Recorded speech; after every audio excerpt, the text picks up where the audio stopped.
Көру қабілетінің әртүрлі деңгейдегі бұзылуы жер бетіндегі әрбір үшінші адамда кездеседі және де бұл нәрсе тайға таңба басқандай түсінікті құбылыс.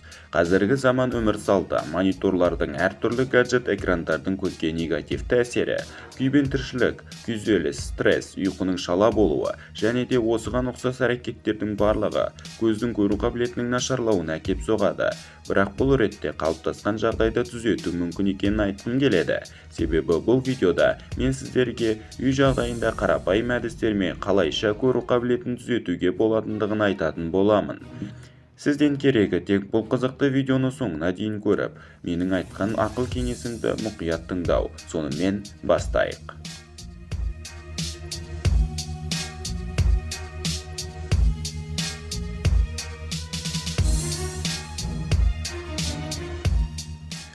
Сонымен, егерде біз өзіміздің көзіміздің көру жүйесінің қалпына келгенін қаласақ, ең алдымен көзге түсетін жүкті, яғни күшті азайтуымыз керек.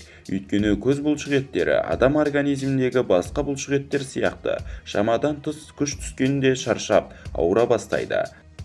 Ал көздің шаршауы әрине гаджеттерден, смартфон экрандардан, мониторлардан болады. Сонымен қатар күнделікті оқитын газет, журнал, кітаптан, әсіресе қоғамдық көлік ішінде кітап, журнал оқудан көзіңіз шаршай бастайды. Көлік демекші, көлік айдаудың өзі де көзге біршама күш түсіреді екен. Бұлай қарап отырсақ, біз бұл құбылыстарға аса мән беріп қарай бермейміз. Алайда шын мәнінде бұның барлығы көзге өз әсерін тигізіп жатады. Өйткені көлік жүргізіп келе жатқан кезде біз аса қырағымыз. Біз алдағы жолға бар ойымызды шоғырлаймыз. Біз жолдағы әр нәрсені барынша сканерлеуге тырысамыз. Басқа машиналар, адамдар, жол белгілері, бағдаршамдар, бұрылыстар және тағы да басқа.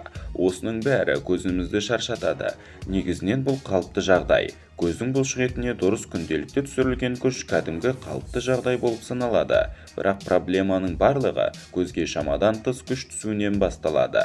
Міне осы тұста біздің көзімізге тынығу керек. Егер біз монитордың алдында көп отырсақ және көз айналасы ауырса, әрі көздің шаршағанын сезінсек, көзімізді жиірек тынықтырып отыруымыз қажет. Тым болмағанда сағатына 10 минут.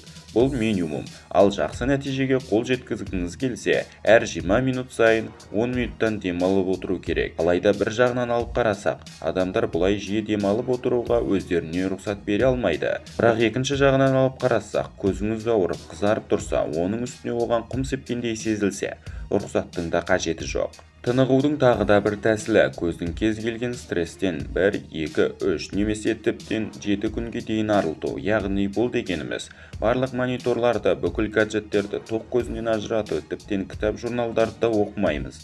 Ең дұрысы таза ауаға, табиғатқа шығу, көп серуендеу. Ал бұл өз кезегінде көптен бері жиналып қалған стрессті арылуға көмектеседі.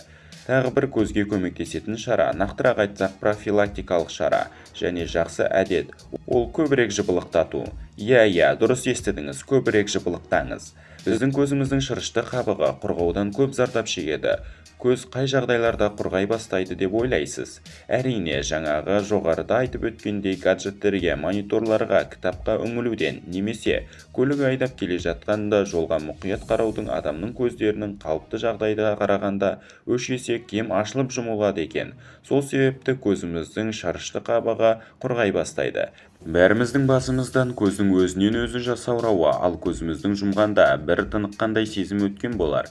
Міне осы нәрсені көздің құрғауы деп атайды. Сондықтан да егерде сіздің көзіңіз әрдайым шаршаңқы болса, көзіңізді жиірек жыпылықтатуды әдетке айналдырғаныңыз дұрыс.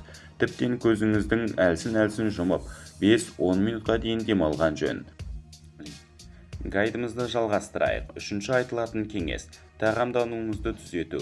Біздің көзіміздің торлы қабығына оңды әсер ететін тамақ өнімдерінің жиынтығы бар. Ең алдымен бұл өнімдер құрамында витамин А және омега амин қышқылдары сияқты пайдалы элементтер болғаны дұрыс. Сондықтан өзіңіздің күнделікті тамақтану рационыңызда сәбіз, көкжидек, асқабақ, орамжапырақ, қызылша сияқты құрамында А дәрумені мол көкөністерді қолданыңыз. Ал жануарлардан алынатын өнімдердің ішіне көздің денсаулығына жақсы әсер ететін тамақ ретінде теңіз балығы, сүзбені, бауырды, жұмыртқаны және сиырдың етін айтуға болады. Дегенмен де егер сіздің көзіңіздің шаршауымен үлкен проблемалар қатысты болса, оған тек дұрыс тамақтану көмектесе алмайтындығын түсінгеніңіз жөн. Алайда дұрыс тамақтану көзіңіздегі торлы қабыққа жақсы әсер етеді. Сондықтан да бұл кеңесті жақсы профилактикалық шара ретінде қолдануға болады. Ары қарай кеттік. Күннен қорғайтын көзілдірік кию жаз уақытында, әсіресе күннің ультракүлгін сәулелерінің нағыз шығып тұрған уақытында көзілдірікті міндетті түрде кию керек. Бұл нәрсемен ойнау немесе оған ат үстін қарау сіз үшін өте үлкен қателік болмақ.